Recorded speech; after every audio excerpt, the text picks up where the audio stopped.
penyakit ini, virus ini ditemukan di Cina, itu kita menganggap oke, itu jauh dari Indonesia. Oke, Cina sangat jauh dari Indonesia dan sangat tidak mungkin untuk masuk. Tapi akhirnya ini masuk dan kita juga harus siap-siap dengan situasi dan kita harus siap-siap untuk mengambil langkah-langkah mengantisipasi semua. Kan begitu.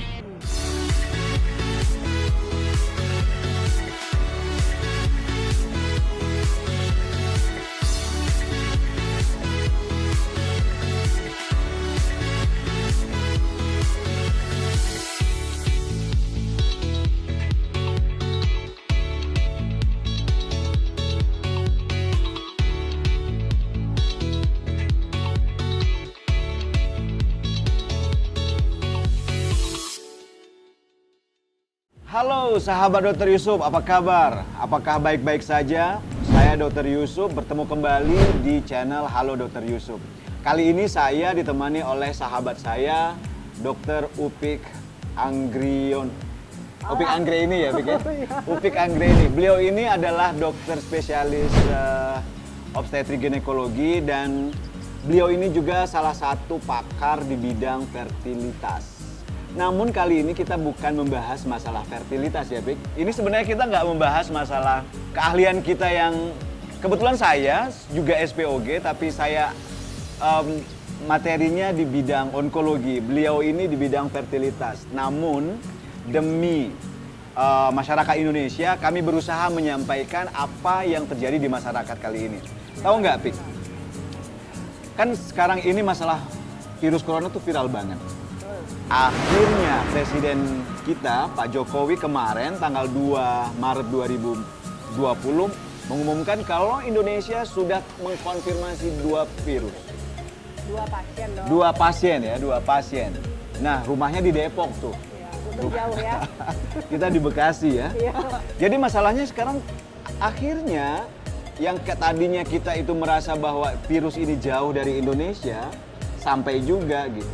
Kalau kita lihat hampir 2 bulan dari tanggal 31 Desember ketika penyakit ini, virus ini ditemukan di Cina, itu kita menganggap oke, itu jauh dari Indonesia. Oke, Cina sangat jauh dari Indonesia dan sangat tidak mungkin untuk masuk. Tapi akhirnya ini masuk dan kita juga harus siap-siap dengan situasi dan kita harus siap-siap untuk mengambil langkah-langkah mengantisipasi semua. Kan begitu.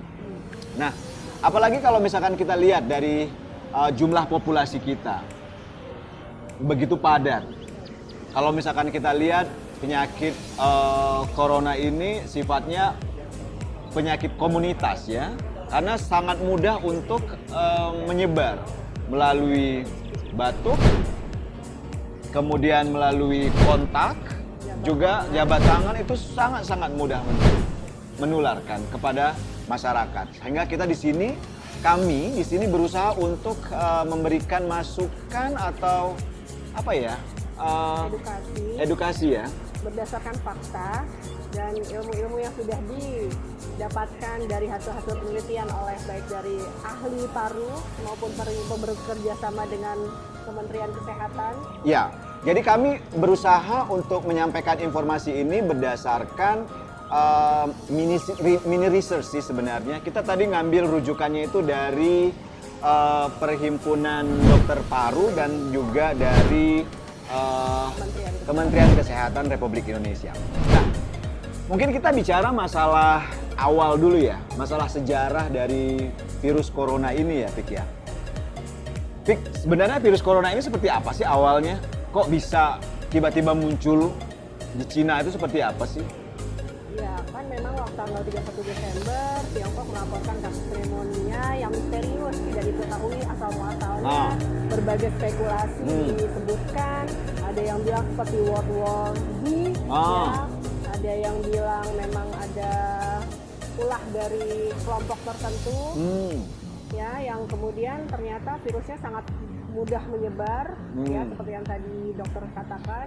Tapi tadi ada juga ya, begini, selain yang disampaikan Upik tadi tuh, ada juga bilang ini adalah mutasi dari virus baru. Karena apa? Karena memang lingkungan yang ada di Cina atau di Wuhan tepatnya itu sangat cocok terjadinya mutasi ini. Dilihat dari lifestyle masyarakat Tiongkok yang ada di Wuhan yang gemar sekali untuk makan makanan mentah dan makanan hewan-hewan liar gitu. Nah, mungkin bisa jadi ya, bisa jadi. Dan itu mungkin mengkonfirmasi saat itu adalah dokter yang di Wuhan gitu ya. Karena mungkin ini pertama kali pasien ini ditemukan itu yang mengidap virus ini yang bekerja di daerah pasar ini kan, di pasar pasar seafood dan pasar makanan hewan-hewan liar di Wuhan, Cina. Iya, kenapa begitu dok? Karena kan memang virus ini sendiri merupakan virus zoonosis. I see. Apa sih zoonosis itu? Zoonosis adalah virus yang ditransmisikan ke manusia melalui hewan. Oh, ditularkan ya? Iya, betul. Dari manusia ke hewan. Dari hewan ke manusia. Dari hewan ke manusia. Iya. Oke. Dari hewan ke manusia terutama pada hewan-hewan ternak seperti babi, sapi, Anjing.